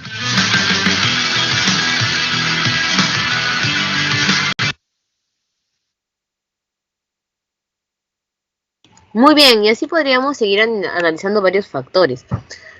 Es muy complicado que nosotros tengamos esta mentalidad en América Latina todavía. No es necesariamente nuestro país, sino es todo un contexto de varios países. Y el tema de igualar sueldos, por ejemplo, la mayoría lo ve complicado, porque lo quieren hacer de un momento a otro, como un sistema de, todos ganamos igual, pero hacemos diferentes cosas. No, aquí el tema no significa que nos paguen igual a todos, exactamente, la misma cantidad, sino lo que nos demuestra es que todas las profesiones son debidamente valoradas y todos pagan la misma cantidad de impuestos. Por eso todos ganan igual para que puedan pagar esa cantidad. Y nadie se opone al pago incluso como te estoy contando, en el tema de Holanda, de hasta 40% de impuestos. Es casi en la mitad de tu sueldo que se va para el Estado. Y esa es la realidad europea. Seguimos. Recursos, ¿de qué vive Europa? Agricultura y ganadería. Ustedes saben que es una de las mejores zonas en producción ganadera. Mira estos establos. Compara estos establos a los establos que nosotros podemos tener. Y otra diferencia es que la mayoría de estas situaciones es industrial. Por lo tanto, es intensiva. Tiene mucho el trabajo de la agricultura de cereales. La actividad forestal, como ustedes saben, y hay que ser sinceros, las industrias forestales pues devastaron el bosque templado. Sin embargo, los países nórdicos no solo han empezado a resolver la problemática, sino se han vuelto muy sostenibles y los impuestos son altos para las empresas que se dedican a estas actividades. Y la minería pues va a destacar en diferentes espacios, especialmente en el concepto de petróleo, gas natural y, acá viene lo importante, hierro. Por eso es la zona de producción de acero más importante y por lo tanto de automóviles, de naves, aviones. Recuerda que nuestro carrasco para ir a la Antártida, nuestro satélite han sido hechos en Europa. La industria de ellos es súper avanzada. Con esta industria comenzaron a recuperarse de todas las guerras. Trabajo farmacéutico, petroquímico, la siderúrgica y automotriz son las principales, ¿no? Todo lo que es la metalmecánica. Todos los países tienen una buena industria y no tienen nada que envidiar. Profesora, ¿significa entonces que nosotros no estamos desarrollados? Te cuento que muchos europeos que vienen a nuestro país nos dicen que tenemos centros comerciales, tenemos muchas cosas que ellos lo ven normal allá y que nosotros aquí también lo tenemos. El tema es más que todo un trabajo político, un tema de ausencia de corrupción que debemos trabajar y de potenciar un poco más la industria, con sus debidos impuestos para que no afecten a la naturaleza. Y Oceanía. Oceanía la vamos a clasificar por zonas. Tenemos entonces Australia y Nueva Zelanda.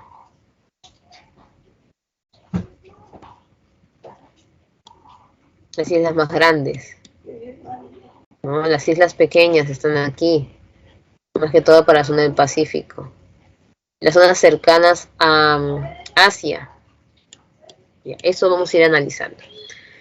Este continente es insular, tiene más de 40.000 islas. Las islas están prácticamente vacías, muy pequeñas, pero en total ya con islas colonizadas son 25.000 dispersas.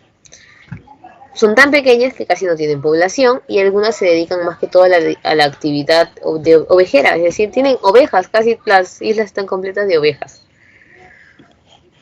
Las más grandes son Australia, que es el boom. Tú piensas en Oceanía inmediatamente Australia. Creo que cuando Perú jugó con Nueva Zelanda, la gente ya existía, me acuerdo, ese continente, este país en ese continente, no recordaban, todos piensan en Australia.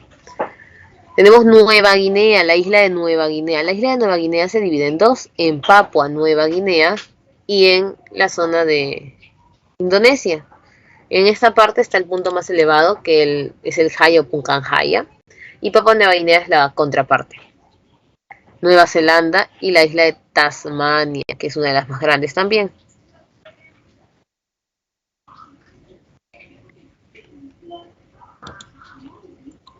Y aquí está. Esto es importante para la zona de Oceanía.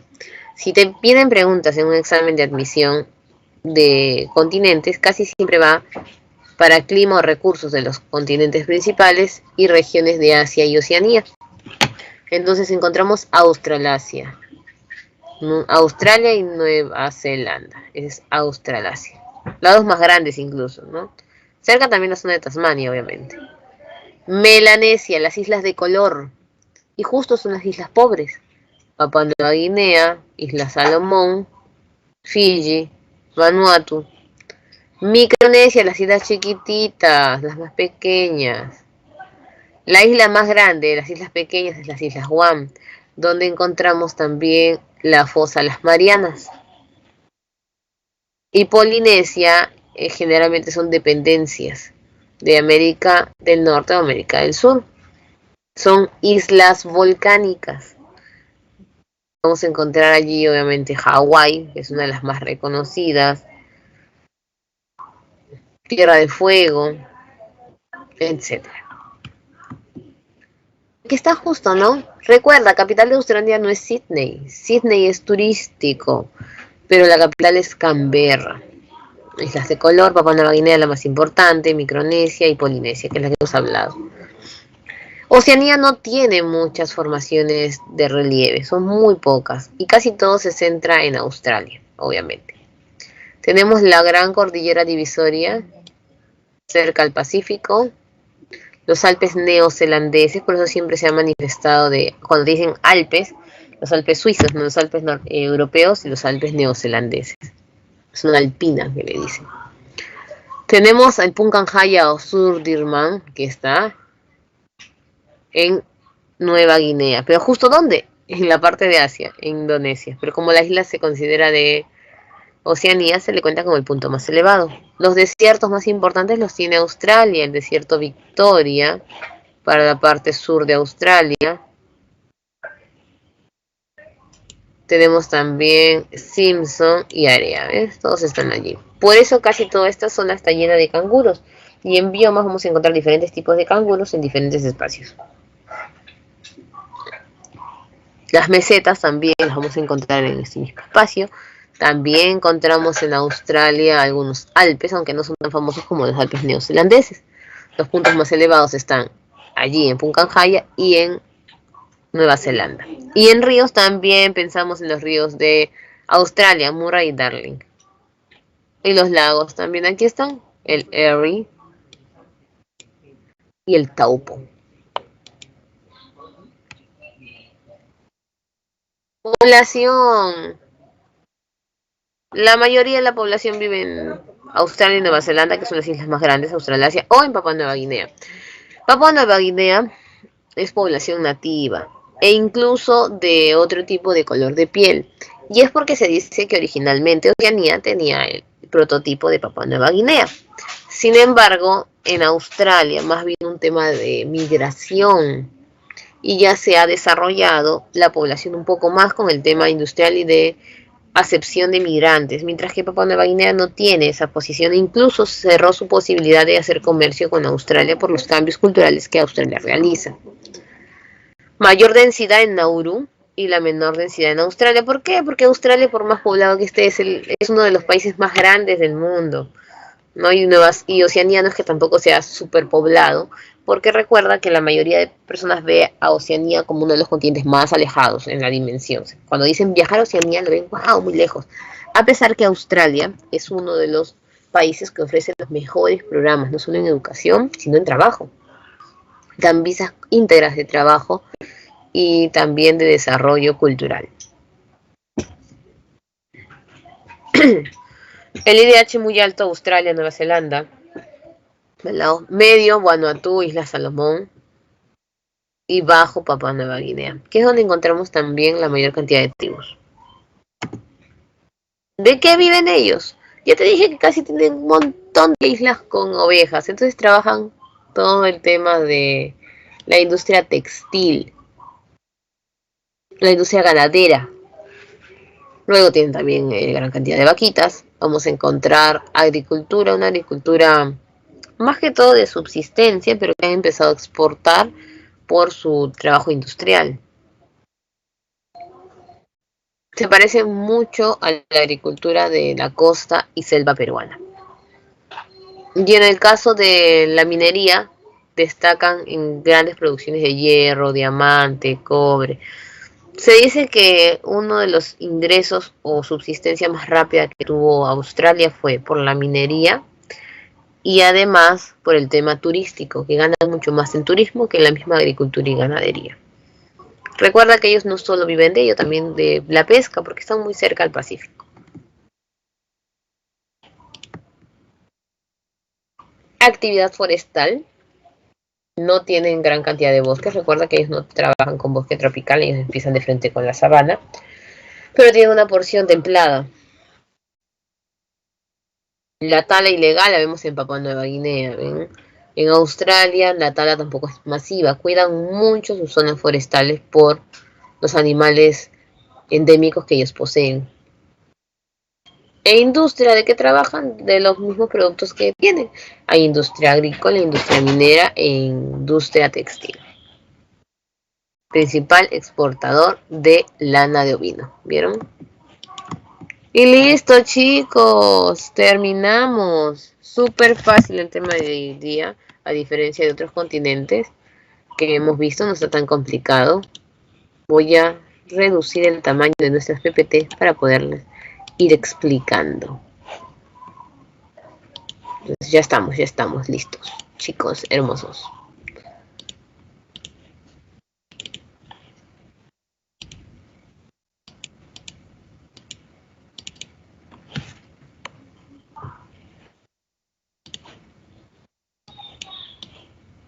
Primera pregunta, voy a proyectarla.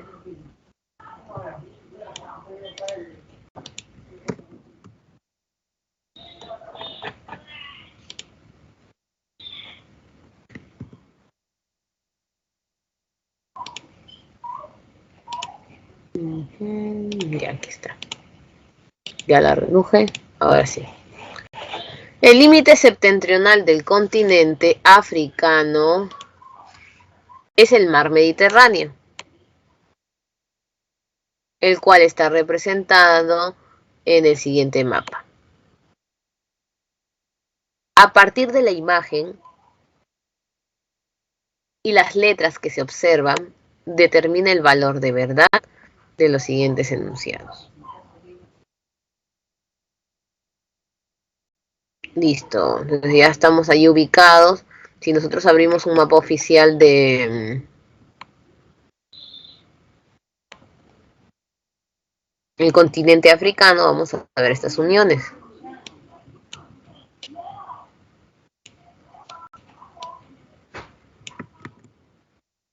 Tendríamos entonces A y B. Frontera. Con África vamos a encontrar dos fronteras, Europa y Asia. Con Asia es el famoso canal de Suez y con Europa sería el estrecho de Gibraltar. Por lo tanto, A es un estrecho ubicado entre Túnez y España. Entonces, parece que sí, ¿no es cierto? Pero hay un error ahí nada más. Y te vas a dar cuenta ahorita que muestre el mapa. La pregunta es un poquito de datos. Ya, aquí. ¿Cómo se llama el país que está pegado a Europa? Marruecos. Ahí está. Y Túnez está aquí, al costado de Argelia. Recuerda que Túnez y Argelia es petrolero. Entonces sería verdadero o falso. Falso. Falso. Por eso le digo que es un poquito de datos, ¿no? Tendríamos que aprender mucho estas zonas. Pero en sentido común, lo más importante es que tú recuerdes que A es el estrecho de Gibraltar. Más que memorizar todos los países que están allí. Entonces, la 1 sería falso. Está rodeado únicamente por dos continentes. ¿Verdadero o falso? Entonces tú dices, me voy al mapa, se puedan ir guiando, falso. ¿No? Tenemos aquí su cercanía con Asia, con Europa, aquí está África. ¿Y con quién más tiene cercanía?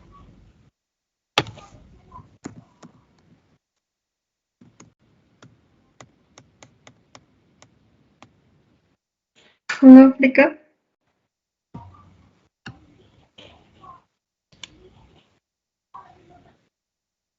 ¿Quién faltaría? A África, obviamente. ¿Y se refieren a quién? Al mar Mediterráneo. B. Se ubica en el sector suroriental del Mediterráneo. ¿Verdadero? Verdadero, es suroriental. Egipto es uno de los países que pertenece a esta cuenca. Claro que sí, porque lo acabamos de ver. Acá. Mira, aquí está el Mediterráneo, Marruecos, ¿y quién está en el otro extremo? Egipto. ¿Y cuál es esta unión? El famoso Canal de Suez. Si vemos el continente europeo, aquí estamos. El mar Mediterráneo y toda esa unión. ¿Ven? Listo, ya estamos situando.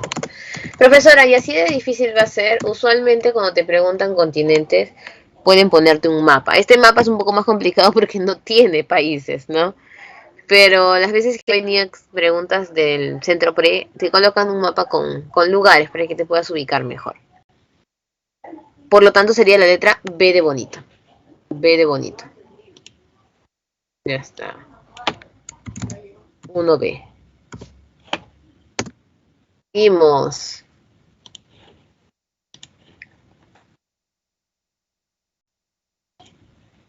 Dos. Cáucaso, Urales, Pirineos y Alpes. La más fácil es la de los Pirineos, porque justo mencionábamos que es frontera entre España y Francia. Entonces sería 3 con D. Ya, con eso, incluso eliminas la clave D de dedo, o sea, te quedaría A, B o C. Montes Urales. Montes Urales está para la zona de Rusia. Por eso dice recorre territorio ruso. Ahí está, Montes Urales. 2A. Así estás eliminando la B. Te queda la A o la C. 4 me dicen Alpes. Nacientes ríos como el Rin. Muy bien, claro. Y si no te acuerdas dónde están los Alpes, estaban aquí en la parte baja, ¿no? Podría ser con el Cáucaso, porque dijimos que el punto más alto del continente es el Elbrus. ¿Y dónde se encontraba el monte Elbrus? En la zona del Cáucaso, para la frontera con Rusia. Entonces sería la letra A. 2A. Listo, 2A. 3. Europa es un continente homogéneamente más industrializado. Desarrollo de grandes proyectos industriales y empresas productivas. Dicho desarrollo ha sido posible al poseer grandes reservas energéticas de hidrocarburos, petróleo, gas natural. ¿Dónde se encuentra el petróleo y gas natural de Europa? En las zonas del oeste del mar Mediterráneo. Oeste del mar Mediterráneo, por este lado, la esquina entre Francia y España. El sector oriental del continente europeo, pegado hacia la frontera asiática, que es lo más común, porque cuando tú hablas de petróleo y gas natural te vas a Asia, ¿no? Plataforma continental del Mar del Norte, esa es la llanura norteamericana, la llanura europea no puede ser, la zona de la península ibérica, no, tampoco, porque casi estaría en la misma parte del oeste. Entonces te quedas con la letra B de bonito. Donde está España, donde está Asia, encontramos petróleo siempre. Y nos queda el final. Australasia, Melanesia, Polinesia y Micronesia. Vamos con lo más fácil. IDH bajo. Melanesia. Es la más fácil de todas. Entonces te queda B o D. Ganado ovino, ese también es sencillo, ¿no? Australasia es la que tiene mayor industria de ganado ovino. 1B. Y hasta allí creo que van iguales, la B y la D. Nos quedaría dilucidar el final de Polinesia y Micronesia. Fosa más profunda, la fosa Las Marianas. ¿Y dónde están las Marianas? En las islas más pequeñas, Micronesia con la fosa Las Marianas. Así que Polinesia nos quedaría en este caso con donde está la isla Rapa Nui. ¿Por qué dejé al final Rapa Nui? Porque de repente yo lo puedo manejar el concepto porque ya me he acostumbrado a ver estos temas. Pero tú dices, ¿dónde estará esa isla? Entonces me fui, si te diste cuenta, por lo más sencillo que todos nosotros conocemos. Letra D de dedo. Vamos. Y cerramos con geografía.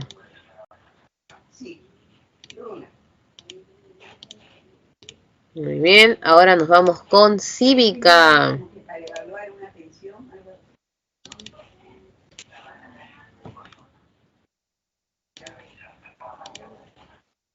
A ver, un ratito.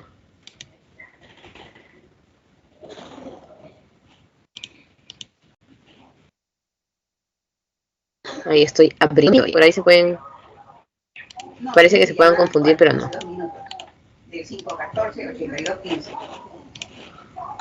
Creo que querían evaluar una atención que tuve el día de ayer, porque yo quería saber si tenía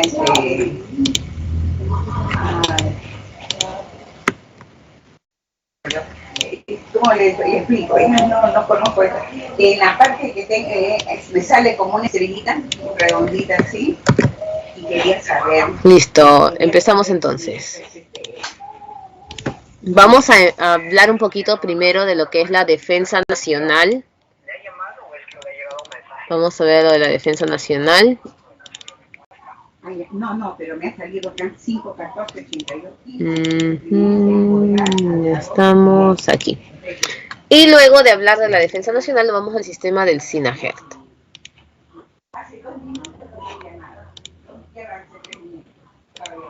Listo. ¿Qué es la defensa nacional, chicos? El cuidado del territorio, la seguridad interna, lo que va a propiciar luego una seguridad internacional, que fue una de las preguntas del examen de admisión de esta semana. No exactamente con ello, pero sí identificar si hay seguridad nacional o seguridad interna. La defensa nacional es el cuidado de nuestros recursos, de nuestra soberanía, de nuestra jurisdicción.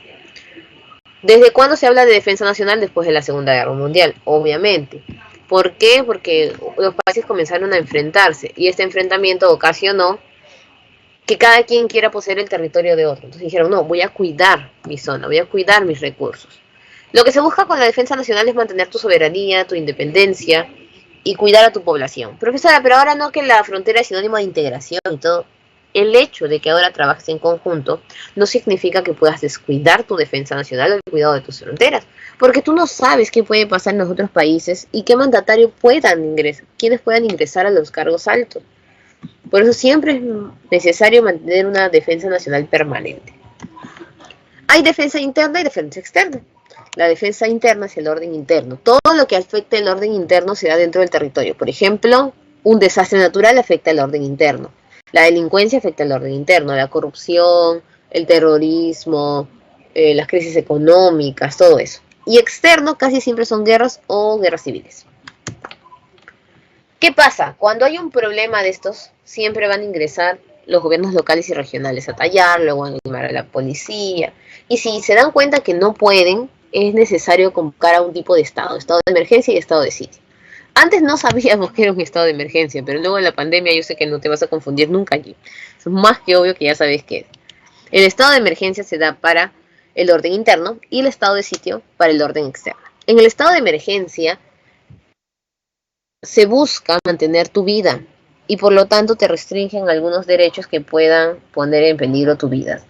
Esas son las libertades, ¿no? La libertad de tránsito, la libertad de reunión, la inviolabilidad del domicilio, la libertad de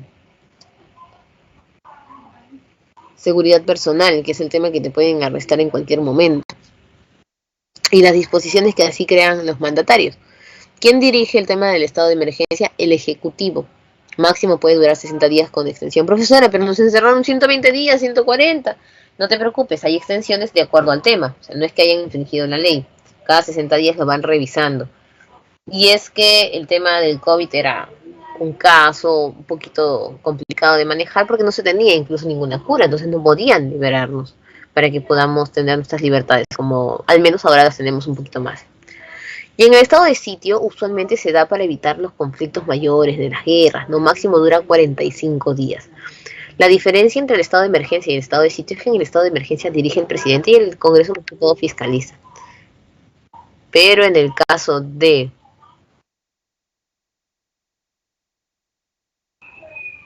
el estado de sitio, el Ejecutivo puede tomar decisiones porque es el que declara la guerra, pero el Congreso es el fiscalizador y no se puede aumentar la prórroga de días de 45 a más, o no se puede hablar de otro tema si no se le consulta al Congreso.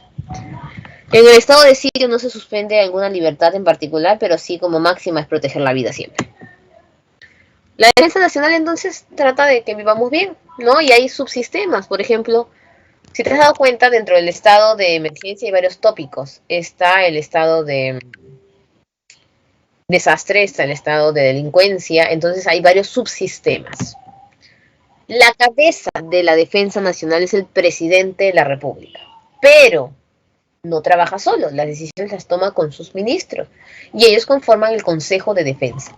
Los ministros principales del Consejo son 4, el ministro de Defensa, que es las Fuerzas Armadas, el ministro del Interior, que es la Policía, el ministro de Justicia para evitar excesos contra los derechos humanos y el ministro de Economía, porque durante un estado de emergencia o de sitio se destina dinero particular a los gobiernos locales y regionales para que puedan actuar de manera correcta. En este caso, vamos a hablar de algunos subsistemas. Tenemos el subsistema de inteligencia que se llama SINA, Sistema de Inteligencia Nacional. Los secretos de inteligencia no se pueden compartir. Es una de las cláusulas que le dicen como información no mencionada, ¿no? Existen entonces toma de decisiones ¿para qué?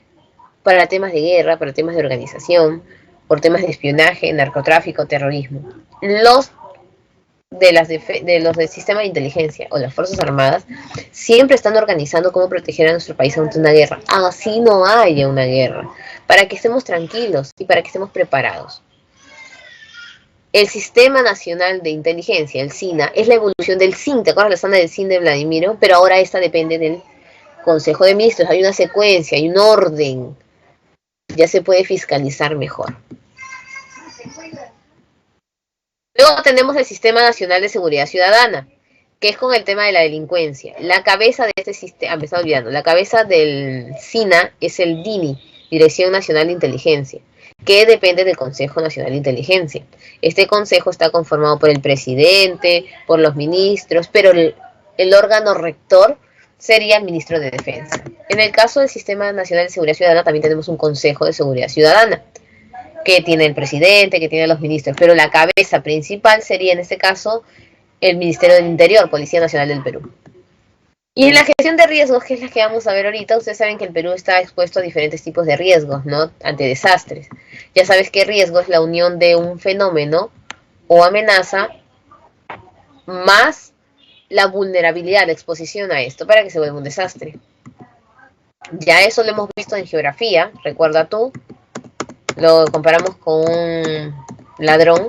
El peligro de amenaza es el ladrón, el riesgo de lo que puedes perder, la vulnerabilidad es exponerte para que te roben, con sacando un celular, por ejemplo. La gestión es la autoridad y la mitigación es sobre la gestión. Entonces, este es el tema del peligro o vulnerabilidad, ¿no? ¿Cuál es la vulnerabilidad que nosotros atravesamos? Mira, las construcciones en los cerros, en zonas inestables, en suelos licuables, en suelos inestables, sin columnas, peligrosidad de instalaciones, etc. Muy bien, ahora sí nos pasamos a nuestra otra diapositiva.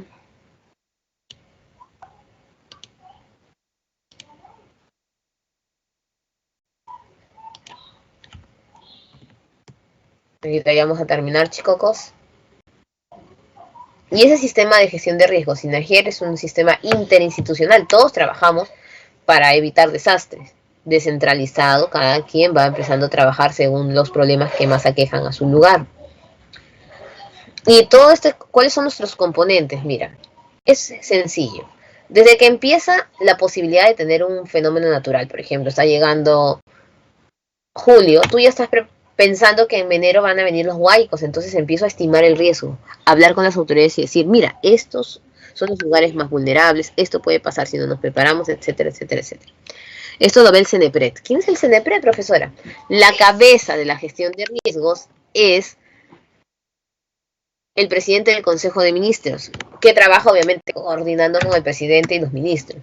pero tiene dos organismos ejecutores que realizan las funciones porque él está pensando en muchas cosas. Entonces el CENEPRED se encarga de ver el tema de la vulnerabilidad, ¿no? Y esa es la vulnerabilidad. Luego sigue conversando con las autoridades para ver qué vamos a hacer, cómo lo vamos a evitar, cómo vamos a evitar el desastre. Luego tratan de hacer reconstrucciones, acciones y todo. Él es el tema documentario de estimación, pero el gobierno local y regional es el que construye. Luego ya entra INDECI, el componente reactivo. Él trabaja con la población cuando ya va a llegar el desastre. Por ejemplo, ya está llegando enero y él va conversando ya en diciembre con la población para que se preparen por si viene el huaico. Cuando ya viene el huaico empezamos con la respuesta, la ayuda, la rehabilitación de la zona, ¿no? Y cuando vamos a reconstruir ya deja de trabajar INDECI porque ahora vienen las autoridades nuevamente. CENEPRED coordina con el gobierno local y regional cómo hacer la reconstrucción. Por eso vamos a encontrar tres entidades: gestión prospectiva, correctiva y reactiva, antes, durante y después.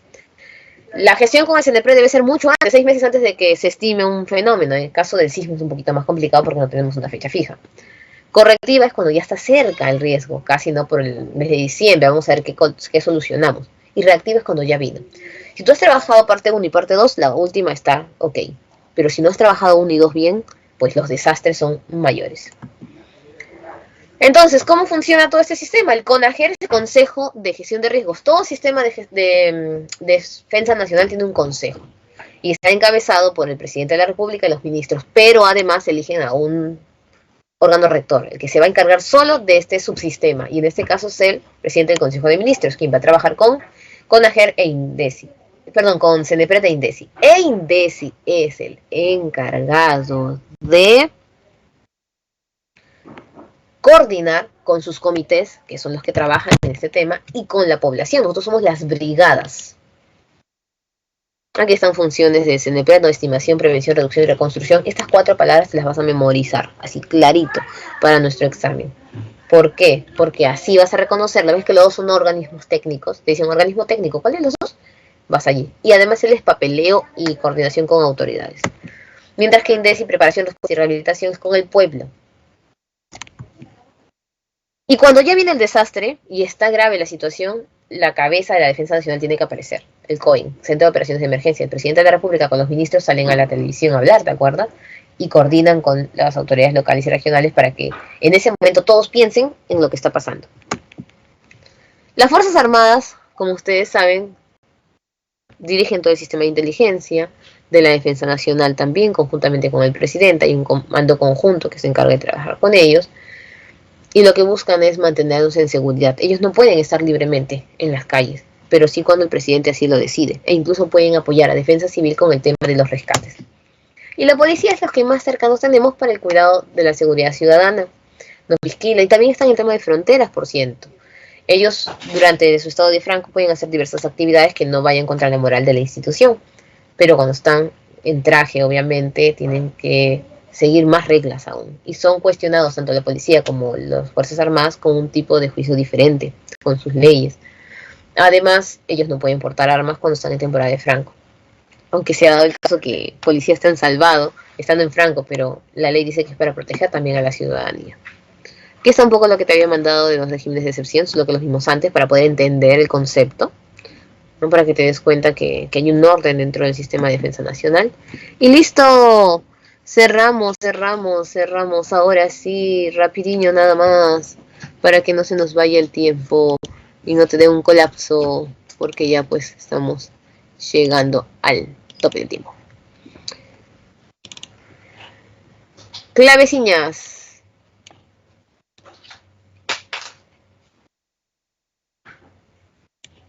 Aquí, según nuestra imagen de unión, ¿te acuerdas lo que te dije? Rehabilitación, respuesta, preparación y prevención, según lo que está en la imagen, sería la letra B de bonito. B de bonito. Seguimos. Segundo. Marco de política de gestión de riesgos, vulnerabilidad. ¿Qué componente sería? Prospectiva, porque es antes, ¿no? Antes de. ¿Y quién lo hace? Obviamente,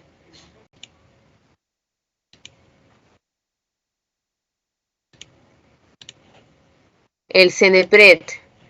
Vamos con las últimas, bien, para cerrar. Tenemos ahí un boletín informativo. ¿Quién está trabajando? Si es el presidente, gobierno del Perú, ya obviamente el Centro de Operaciones de Emergencia Nacional. Y por último, pregunta 4, sería en este caso la letra B de bonito. Con el tema de las Fuerzas Armadas y de la Policía es B de bonito. 2 y 3. Ellos no pueden adjudicarse el control, ya saben. Y restringirse el libre tránsito, ninguna persona puede salir de la provincia en regímenes de excepción. Depende de la situación, ¿no?, que se está desarrollando en nuestro país. B de bonito. Y listo, chicos, hemos terminado. Gracias por su tiempo. Nos vemos en la próxima clase. Un fuerte abrazo, corazones. Voy a mandarles las claves aquí para que las tengan.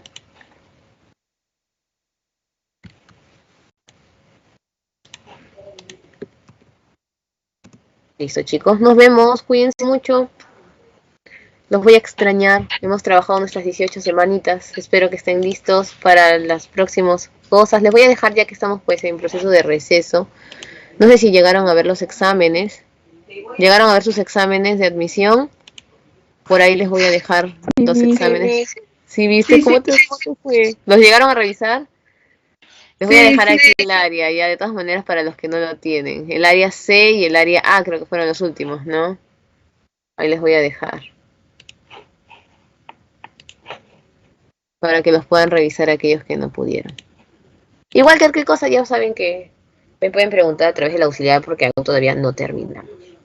Se está cargando y ya pues nos vemos, chicos. Éxitos en el examen de la pre, yo sé que les vaya muy bien, y si no, pues también en su examen de admisión. Poquito a poquito. Lo que les falta es seguirlo reforzando. Estos exámenes de esos fines de semana no están tan difíciles como en otras oportunidades, aunque el del día domingo lo sentí un poco más complicado para cívica. Geografía creo que lo he visto más accesible. Muy bien, chicos, nos vemos. Un besote, cuídense mucho.